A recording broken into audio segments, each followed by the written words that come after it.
Hey, how's it going? Today we're going to check out some of the secrets within Cyberpunk 2077 Update 2.1. Just a few hours ago, I uploaded a video talking about some of the things that are broken within this update. By the way, just to help you guys out right away, just include this in the video. If you are experiencing some sort of stick drift, check this out. What I recommend is that you go into your settings and change the inner dead zone to 0.05, or if you have it set to that already, just raise it up to 0.10 and that should fix it. If you need to, increase it further just to fix some more of those problems. With that information to the side, let's go ahead and talk about these secrets.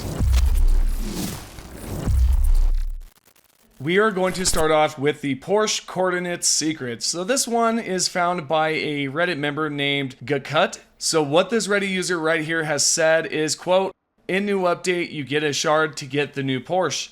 The GPS signature on the shard is U0WT8VTM6Y9, end quote. Then the Reddit user left a link down below that links you straight to the Google Maps. As you can see on the screen, these are the coordinates. This actually intrigued me a bit, so I decided to look more into the Porche 911. What you can see right here is from Porche.com.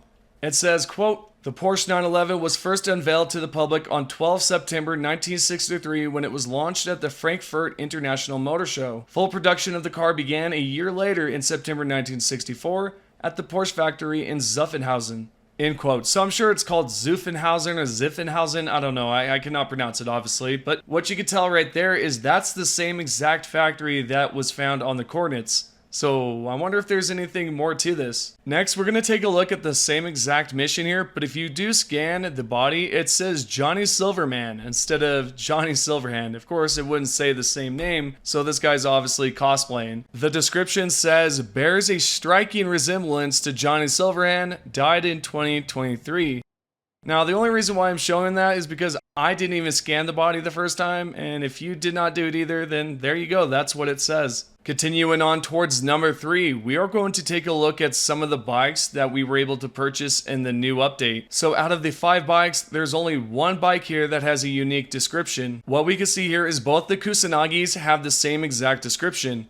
If we check out the Apollo, which is one of the newest bikes, you can see this on the bottom. So what this says exactly is this right here. NCPD statistics show that this is one of the most frequently stolen vehicles in Night City. If we were to check out the original Apollo, you can see that it's a different description on the bottom compared to the newest one here, which is kind of interesting that some would steal this bike.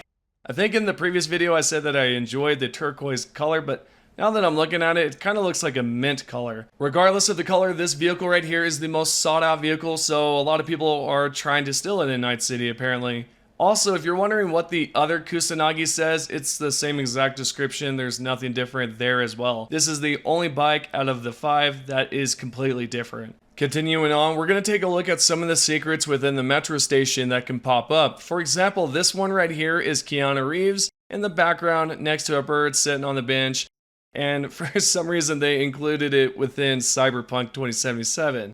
And as you can tell, it's almost the exact same setup. Of course, you got some origami birds in the distance here. One's blue on the bottom left, a white one on the bottom right, and then more of like a newspaper version on the top right. Let me know down below if you have already came across this, and if so, did you know about the whole thing about the image and what they were relating to? Let me know. Now, continuing on here, you're going to see a few things such as Nibbles on the bottom. Apparently, this fella decided to take the train as well. Sure, it might actually just be another cat, to be honest. Another good old rotisserie chicken version, right? These cats, they always look like a uncooked rotisserie chicken just walking around and whatnot with their all flappy skins and creases and whatnot. Beautiful cats regardless. But anyways, what else you can see here is that close up, you can see that there's also these monks. Now, what's interesting about this, it may just relate to something, or it just possibly may not even be related to anything. But I do have something interesting that popped up during one of my metro station rides. So as I was going in and out between the train rides, I decided to just lay my controller down and then go away. When I came back and then looked to the left, what do you know? It was another monk, but this time it was the one from the previous ride with the tattoos on his head. For whatever reason, the monk decided to look at me and say, "You," and then decided, wait, oh, never mind, kind of just like brushing it to the side. Essentially, this is what he said, but here's the exact words.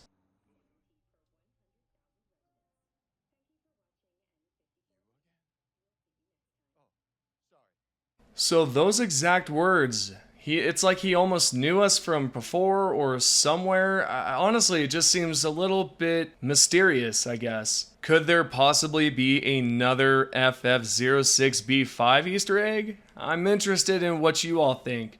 Personally, there's gotta be something here with the monks. I'm not too sure why this fella specifically would remember us and then be like, okay, you know, just sort of like brush it to the side like, oh, never mind, I don't know you, you know? Something like that. I don't know. It seems like there's something there. There has to be. But again, let me know down below what you think. Also, take that with a grain of salt. I'm just assuming there's got to be something there. But let's go on and talk about this right here. If you did not know, if you go towards the interface tab, then all the way down towards speedometer, you can see speedometer units. What you can do here is switch between metric and imperial. Not too sure if this is a big difference for some of you out here, but I thought I would include it because it does seem like something worth noting down. There's also some other options here that they've talked about, but this one I do not believe they've actually mentioned anywhere. Maybe somewhere within the patch notes, but I've yet to see someone talk about this right here. Moving onwards here, we're going to head over towards the bar, because if you go inside, you can actually go to the vendor here and sit down and have a drink. Of course, we're going to have some good old Dr. Pepper. We're not going to talk about exactly what we're sipping on here, but it's definitely some good old Dr. Pepper, right? Some good old Pepsi. Ah, man, some of you probably hate Pepsi. I don't know.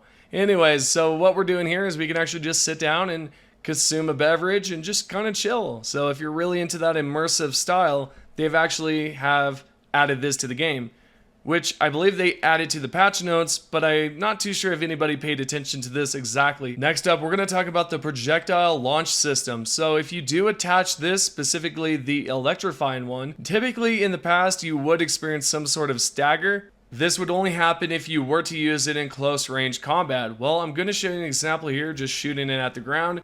You're going to see that there's nothing going on in terms of stagger.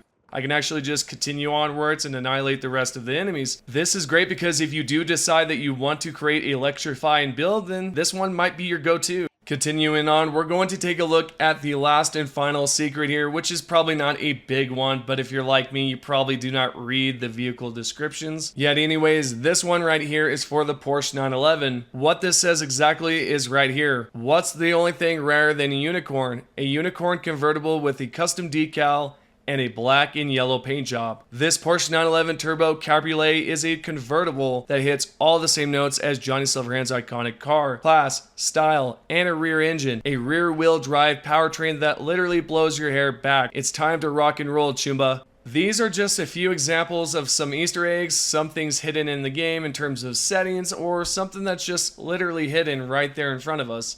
For example, Nibbles underneath the seat. Interesting. Again, it could be some other uncooked rotisserie chicken cat out there that we're just not aware of. But anyways, I hope that you guys have enjoyed the video. If you have any questions, comments, anything that you would like to say, comment down below. I will be answering the questions within the first hour. Thank you guys so much for the support, and I'll see you all in the next video.